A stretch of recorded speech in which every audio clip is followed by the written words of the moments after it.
Satul Rediu de Sus, din raionul Fălești, este un sat foarte mic. El are vreo 30 de case și aici locuiesc doar 170 de oameni. Dar această localitate este una foarte importantă pe harta nucicultorilor din Moldova și a celor din sud-estul Europei. Aici activează și își desfășoară activitatea una dintre cele mai renumite pepeniere de nuc, SRL Gospodarul Rediu. Ziua de 27 iulie 2012 a fost una deosebită pentru gospodarul Rediu și conducătorul ei, fermierul Nicolae Chictenco.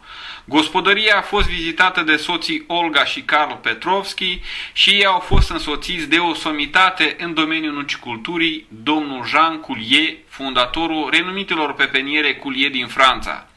Într-o localitate din raionul Glodeni au fost plantate 75 de hectare cu material săditor din Franța. Însă au existat anumite probleme de adaptabilitate a acestei culturi. Anul 2012 a fost unul foarte dificil, cu puține precipitații și temperaturi aride. Temperatura la nivelul solului pe alocuri ajungând la 60 de grade.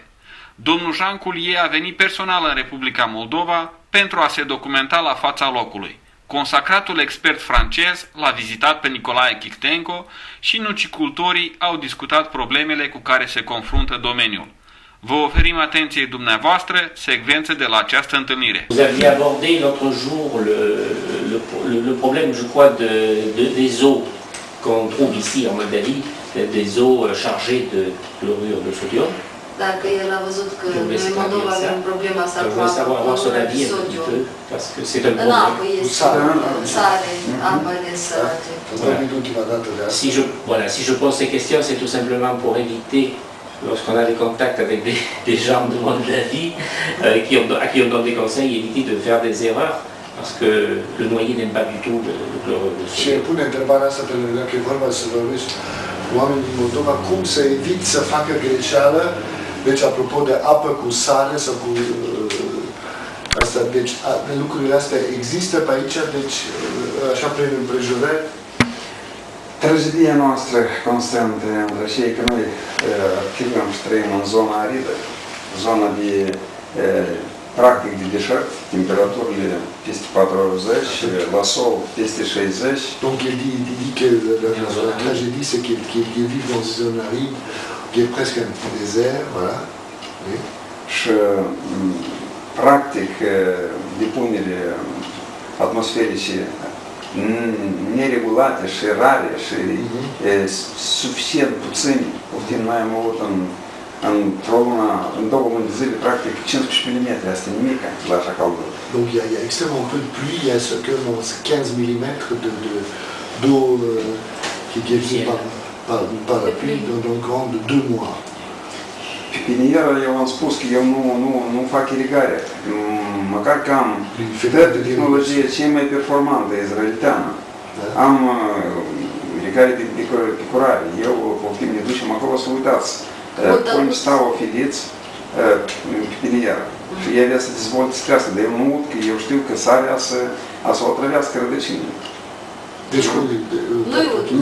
Lui a aussi une très bonne irrigation, c'est goutte à goutte. Aussi c'est Israël, c'est très bonne qualité, mais il n'utilise pas parce qu'aujourd'hui, là, avec chez nous, c'est comme chez nous, le feu il était séché, mais il a fait rien parce qu'il faut, quand il faut avec l'eau, le raisin, et ça ne séchait pas de feu, et c'est grave.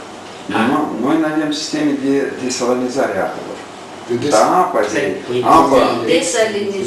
n'y a pas de système de désalinisation. În Israel e o apă chiar de mare, dar au sistem de desalinizare pe baza bateriilor solare. Ei evaporează și fac o irig cu apă destilată. Eux, en Israël, ils ont des systèmes de désalinisation avec des cellules solaires et tout ça. Ils arrivent. Et ils font avec l'eau de mer. Ils font avec l'eau de mer. Oui, mais c'est une eau distillée après le désalinisé. C'est l'eau distillée. C'est comme l'eau distillée. Voilà. C'est le même principe. Și la noi, dacă merge vorba de salvarea plantelor într-un moment critic, că el azi să moară de uscăciune, noi putem să permitem o udătură așa cât de cât mică, așa, să supraviețuiască el. Dar să dăm o normă de plină, 4.000-5.000 de metri cubi de apă, să irigăm pe deplin așa cum scrie cartea, cum se zice. Noi nu putem, fiindcă noi într-un an, două, stricăm pământ. Și toxicăm copaci. Il dit qu'il donne juste un tout petit peu d'eau pour que les plantes survivent, mais il n'y a pas un plan d'irrigation systématique de 4 à 5 000 litres quoi, par, je sais pas, par etc. Okay.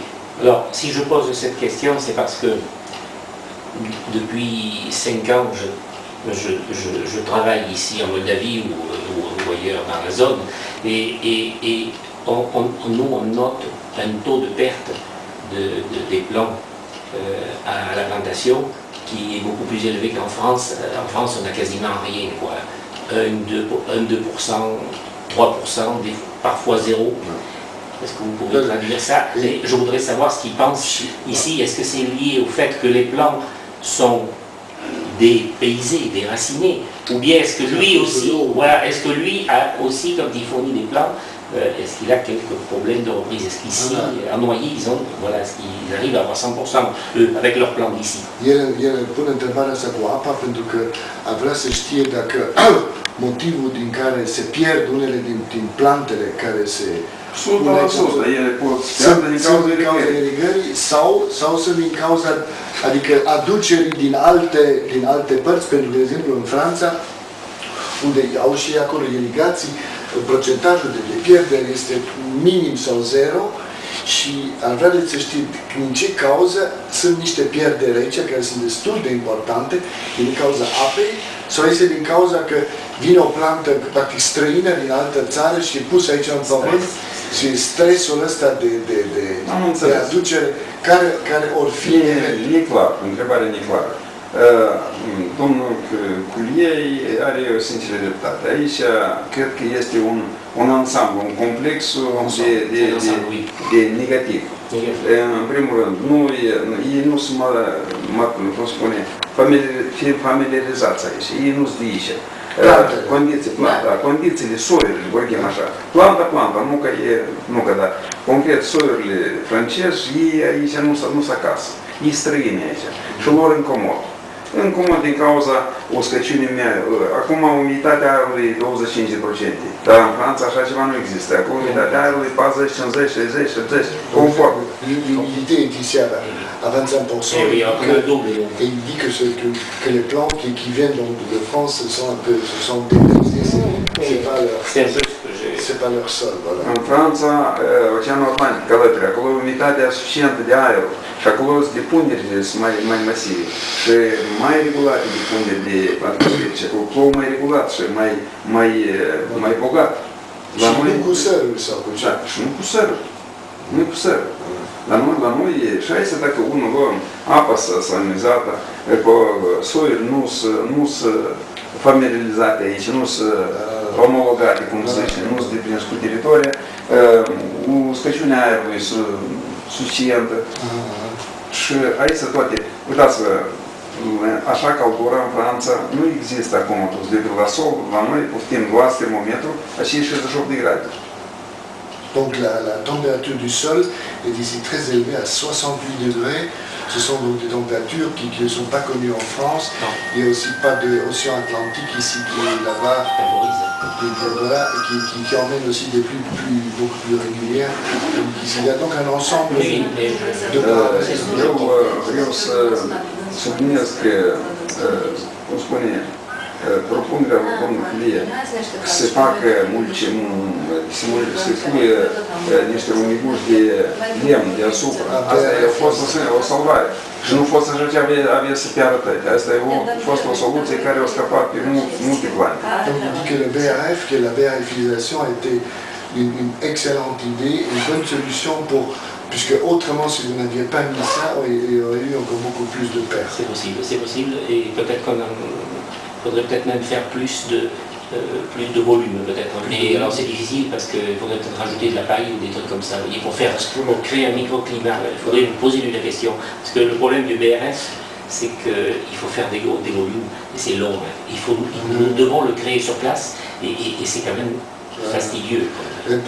Întreabă, îți spune că da și el e convins că asta a fost o idee, însă întreabă dacă oare ar trebui să pună și mai mult volum de BRF din asta, sau cum îi spune, nu BRF, voi hrușcă sau strușcă. Și mai mult, să pună și mai mult, să pună mai mult volum, așa, dacă asta are nevoie de timp. Noi, cum spune, avem soluția noastră, care, în primul rând, noi nu suntem dotați cu așa mașini, care dumneavoastră a dus, faceți din niște crengi verzi, faceți BRF, faceți strușcă. Ils n'ont pas les machines que c'est à eux, ils en ont mis, donc eux, ils n'ont pas cette technologie comme ça. Voilà. Noi avem, scopul este băligarul. Băligarul cu paie. Dumneavoastră ați văzut, un strat așa de 20 cm. Și care el nu...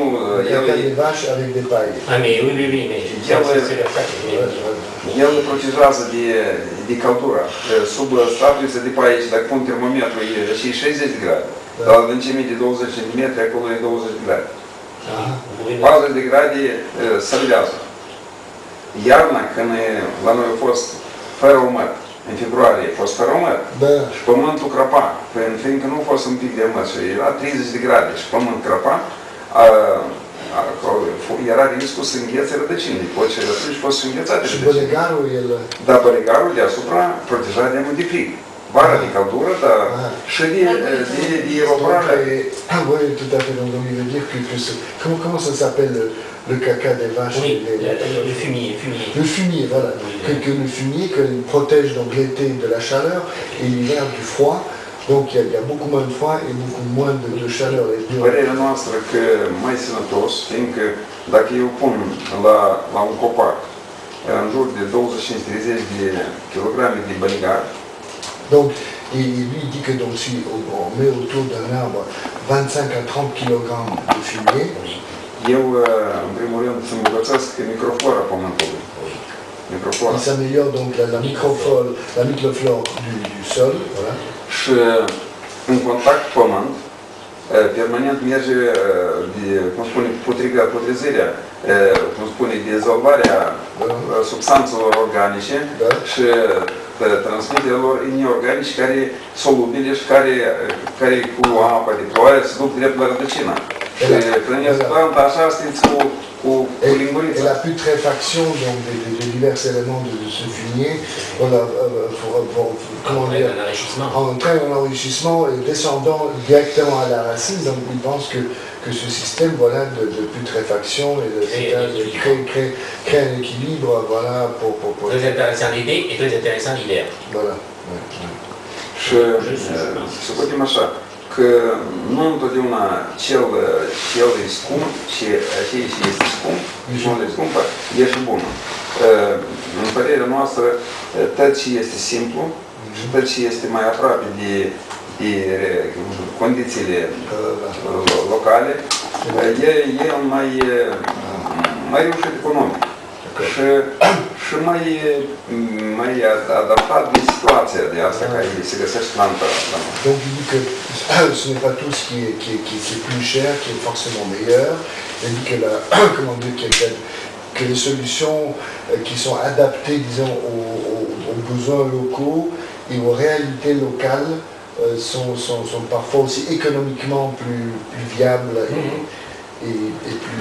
et plus recommandées, quoi. Oui, je comprends. Est-ce que lui, chez ses clients, est-ce qu'il peut nous dire, si on ne lève pas trop de secret,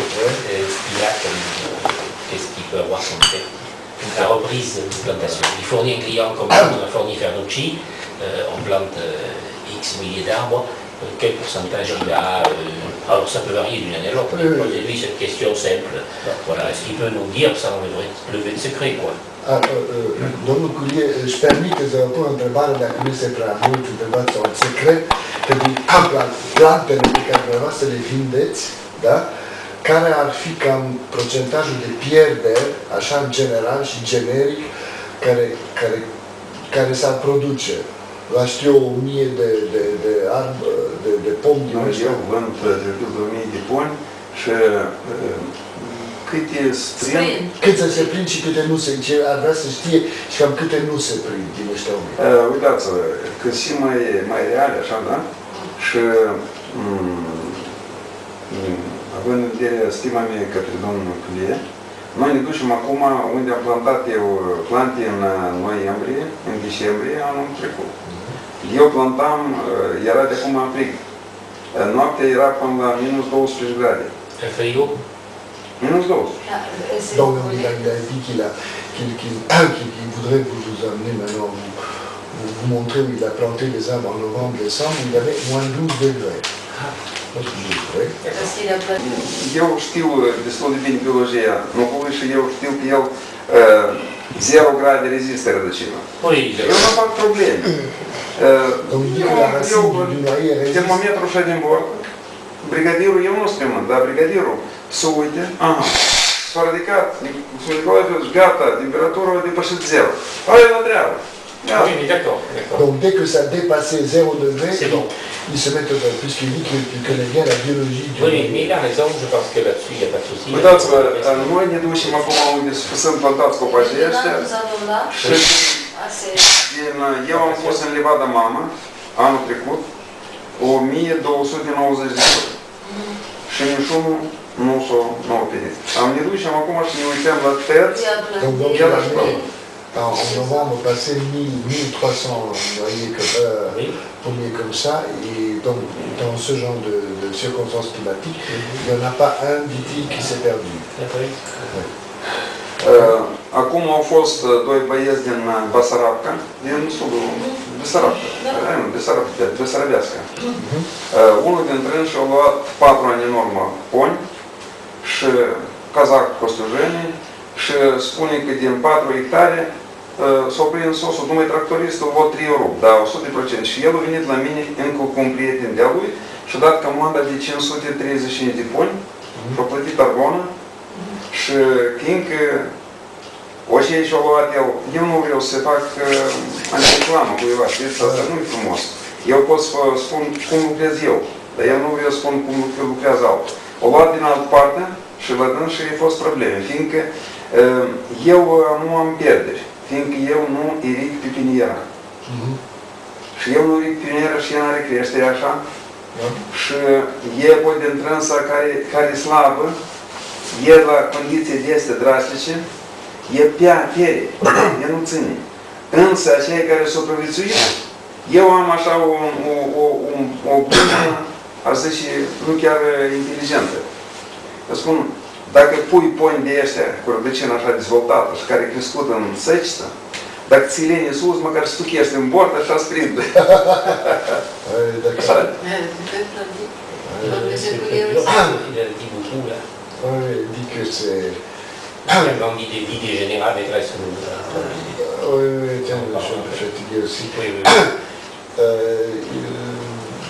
Il dit qu'il ne veut pas faire l'anti-réclame pour d'autres voilà, qui travaillent comme les trams, mais lui, il travaille comme ça, il dit qu'il avait des clients de Basarabca, donc pour 4 hectares, et il n'y avait aucune perte, mais il dit que lui-même, il a un problème avec quelques-uns de ces arbres puisqu'il ne les irrigue pas.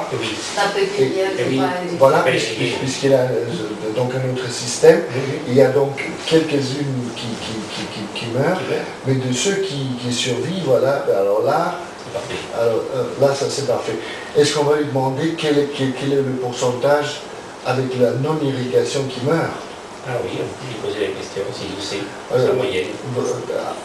Vrea să întrebe și cu sistemul ăsta unde nu irigați, practic, și unde aveți pierderi, cam care este procentajul de pierderi? Pierderile pot și ultimanul este până acum, noi am avut la cei și am autorit, avem din 68.000 care au fost plantate, de la stratificare,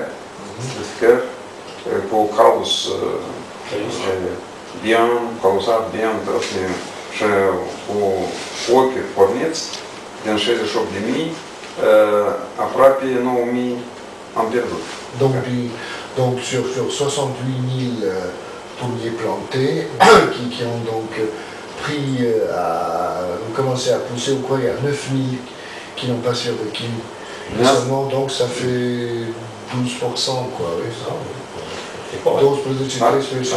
Asta e un sac de bani, asta e 1 milion de lei, mai mult de 1 milion de lei, asta e practic 1 milion de lei. D'argent, quoi. Nu, dar noi... Dar e mai bine să iei riscul ăsta decât să faci irigație și atunci mor și mai mulți. Eu lucrez nu pentru ziua de azi. Eu lucrez pentru viitor. Acum travaille pas au court terme, mais à long terme. Renume, asta e firmei și eu poate pierd cu aceea că la mine sunt 10.000 de poni a să piară, dar eu aș câștig în încrederea cumpărătorului. Că vestea rea și vestea bună, încă vestea rea are chicioarele mai lungi. E mai este mai repede. Dar vestea bună e mai merge mai încet, dar tot ajunge.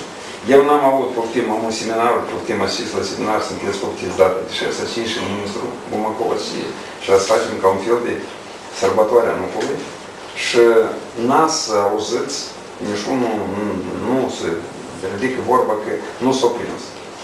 El s-o prins. Domnule Ingridier, donc, ca să înțeleg și eu, deci, practic, din cei pe care dumneavoastră îi creșteți, aveți așa o pierdere de 9.000, spunem ceva de 12%, însă din cei care supraviețuiesc, deci din cei care îi vindeți la alții, acolo nu există niciun fel de pierdere. Da, dacă eu cât măcar stochește în vorbă. Donc il dit que pour ce qui lui donc, plante, c'est-à-dire donc une perte de 12%, mais par contre de ceux voilà, qui survivent et donc ceux qu'il donne aux autres, de là il y a un taux de... Et s'il y a un minimum de comment dire, d'irrigation ou quelque chose, il y a presque une centaine de pourcents de survie et donc de reprise et donc pratiquement aucune perte. Et toujours des plantations de tomes. Est-ce que voilà, c'est toujours des et quel type de plante? 1 an ou 2 ans? Plantation de tomes. Asta este o plantație în toamnă, de toamnă, ăstea 68.000 despre care... 68.000, eu am plantat, acum după altuit în martie, am plantat în mai. Donc en mai. Am pierdut. Am pierdut într-o lună țări, în 2 luni țări. În pipinieră care mi-a dat, ai vizitat, acei care era piccolo, care era mitică, de la bani. Deci, oui, non, mais je parle des plants au verger, chez ses clients. Là, oui. El vorbește de plantele din livada clienților care au cumpărat de la dumneavoastră, dacă ei au pierdere de asta. Nu, noi ne ducem acum și ne uităm, chiar din interes, asta o postez. Ne ducem și vedem și livada asta care e pusă. La suie, quoi, je crois, qui donne naissance à 15 porcelets, ou quoi? La truie, pardon. Qui donne naissance à 15 porcelets. La truie, et sur les 15, il y en a 2 qui sont malades, quoi. Il y a voilà, des gens dans ces complexes ici en Moldavie, des femmes ou quoi, qui viennent les chercher et les éliminent, les tuent tout de suite pour que surtout, disons, la maladie qu'ils ont ne se répande pas sur les autres, tout ça. Donc il veut dire probablement qu'il préfère avoir ses pertes et ses problèmes chez lui, voilà, et éliminer ça et donner aux autres, voilà, deci vreți să spuneți că dumneavoastră preferați să aveți pierderile la dumneavoastră decât să le aibă clientul. Așa. Eu de când făceam niște sisteme de reanimare, suflam lor în gură, mai udam, mai așa, mai... Apoi ele să meargă. Dar pe urmă ele să piară. Donc il dit qu'il aurait pu faire des choses pour avoir moins de pertes et pour vendre, mais après le risque de perte aurait été quasiment reporté sur le client. Sur le client, ce qui n'est pas mieux. Et puisque lui, il pense voilà, au futur et pas qu'à la journée d'aujourd'hui. Pas à court terme. Donc de façon soutenable, voilà. Qu'est-ce qui... Asta nu practică mulți așa ceva, fiindcă noi suntem de pildă, lucrează specialiști de pipinieră de pildă în altele părți, nu spun unde. Lucrează. El lucrează la un stăpân. Și stăpânul întreabă, deși la tine atâția s-au uscat, deși tu ai avut 68.000 puși, ai pierdut am într-o lună 10.000. Eu ești rău specialist. E când ce zici, du-te, Și el le face așa că se multe. Dar de muncea și în viitor, pe nu se mă interesează. Voilà, donc il dit qu'il y a d'autres qui travaillent sur le profit donc, immédiat. Et bien, il y a aussi des engagés, des gens qui travaillent chez eux et qui sont payés en fonction des résultats. Donc s'il y a sur 68 000, 9 000 qui meurent, donc le patron va lui dire mais tu n'as pas fait bien ton travail, il met à la porte. Donc en d'autres termes, le gars il a tout intérêt à tout faire pour ne pas avoir les pertes. Et pour que simplement le problème soit reporté sur l'autre, voilà, soit donc antérieur, donc, et lui il a donc une autre politique. Patronul el de multe ori nu e profesional. El numai numărul noi bani. Și el nu se uită la momente astea, câteodată de astea, momente care lungi, care au se întoarcă peste câțiva ani problemă. Noi am fost la pregătit, când am avut bază de altoi, n-am avut altoi, am bază de altoi pentru tot Moldova și pentru Ucraina. M-a trazut câte livade de pipinieră de altoi. Donc il a une base ici de... Comment ça s'appelle? Altoi asta e. Portogref. À Portogref? Oui. Voilà. Nu Portogref, aceea care deasupra spune. Ah, pour le maire a fait quoi? Cultural, cultural. Soi. Vous avez me dit aujourd'hui que c'est la mer, c'est oui, et c'est la branche qu'il faut Portogref. C'est quoi? Sa branche, c'est quoi? C'est la variété. C'est la variété, ça. Da, le branche este de variété. Eu am acum am pentru tot Moldova și Ucraina. Și pentru Franța. Qu'il a ce système mis au point qui est suffisant pour la Moldavie, pour l'Ukraine et s'il y a besoin aussi pour la France. Eu am acum peste 3000 de poni de levadăman. 3000 de poni de nu. Donc il y a maintenant 3000 de noyers, de trucs mer, oui. Dar de care prindem 30-40 de branche. De fiecare din ăsta, de 30 până... Et chacun donne donc 30 à 40 branches. Asta este un volum mare. Și el e sănătos, undeva de 1 metru, 1 metru jumătate. Oui. Mais vous vouliez poser encore une question? Oui, je voulais poser une question. Dar au fost vreme când noi luam din Altoiu, cumpăram de la institut. De la institut, ori de la colecția de stat. Și acolo e colecția de stat dirijată de niște specialiști, de oameni de răspundere. Și eu întotdeauna luam cu mine lucrători, luam fișorul, luam 10-15 oameni, duceam de aici la 130 de kilometri și într-o cameră așa, 6 dormi eu, 6 de încicioare. Jucam în cărți. Tot noapte. Eu nu schimbam, că așa numai încicioare putea să se acolo. Și noi 2-3 zile, ziua și noapte, făceam mâncare singur și noi pregătim branși, le tăiem noi. Dar acei care nu vreau să fac asta, ei cumpărau. Eu tot plăteam, dar pregătim eu. Cheltuielile erau mele, dar eu pregătim cu mâna mea. Dar alții, la pomul de jos este sălbatică. La care treci la rădăcină, sălbatică. La un pom cu sălbatică. Ei veneau întâi, dar eu sălbatică și puneau acolo, puneau la soi. Și puneau pe urmă și crengile puneau. Și aceea și aruncam noi că subțiri nu-i bună, tot puneau acolo. Și azi este material, de acum ei înmulțeau și vindeau. Și tot închipui peste 5-6 ani și ea să iasă de acolo. Și a să iasă. Și iese de acolo și sunt probleme. Dar la mine așa ceva nu. Donc il veut dire qu'il a un système plus honnête de greffe, de porte-greffe, voilà, qui est plus conservateur, qui ne vise pas le profit maximum immédiat, donc il fait un truc plus... Parce qu'à l'époque, il n'avait pas le maire, et il a fait avec l'Institut de Chișinău. Et après, il a un gros bâtiment où tu peux aller et faire tout seul.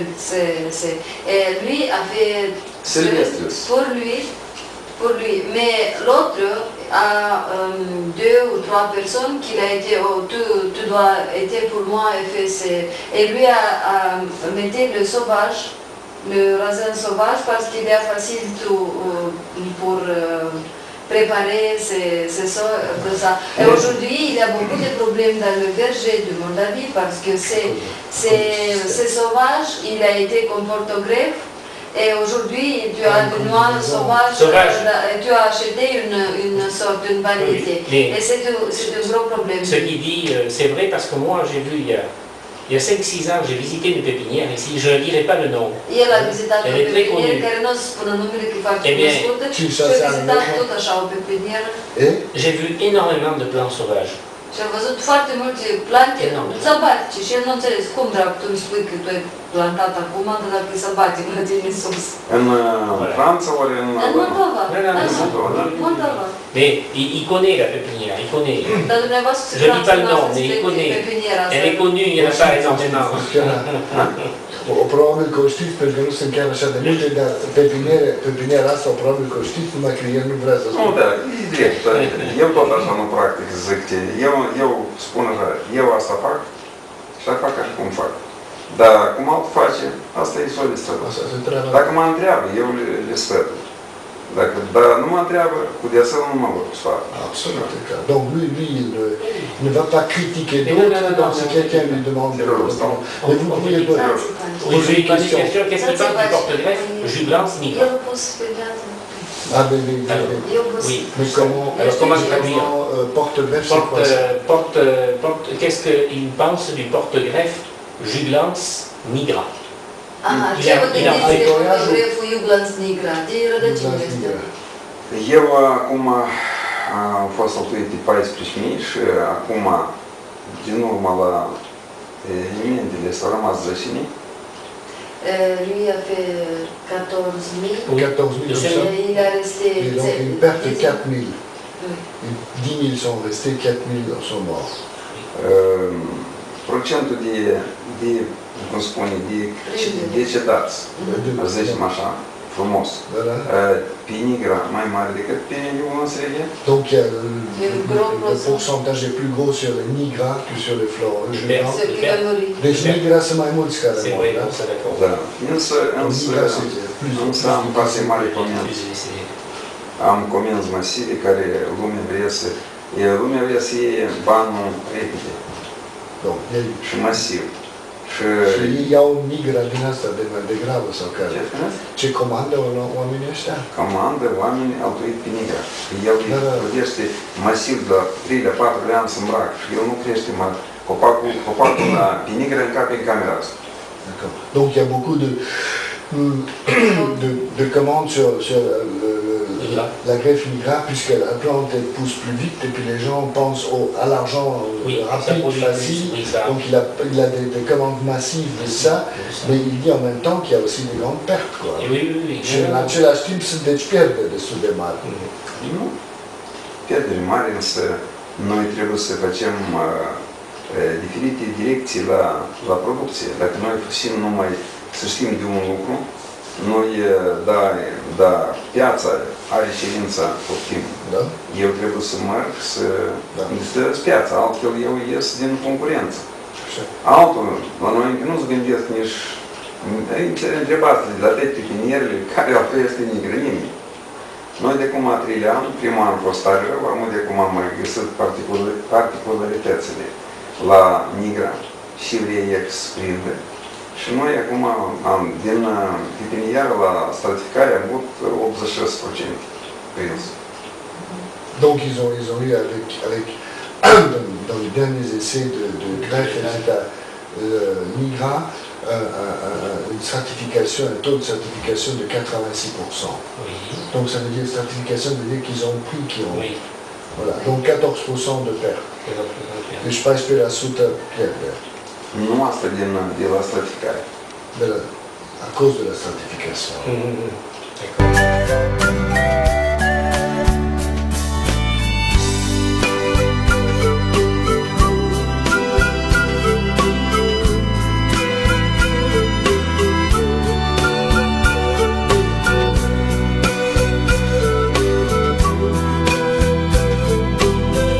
Astfel de întâlniri sunt foarte benefice, deoarece se desfășoară într-o atmosferă prietenoasă, asigură un cadru deschis pentru transfer de experiență și expertiză, dar și constituie o platformă eficientă pentru căutare de soluții ale problemelor cu care se confruntă domeniul. Precum spunea Bernard Shaw, atunci când doi oameni fac schimb de idei, ei ambii află ceva nou și devin mai bogați, într-un ceas bun, în numele colaborării și a dezvoltării durabile a culturii nucifere.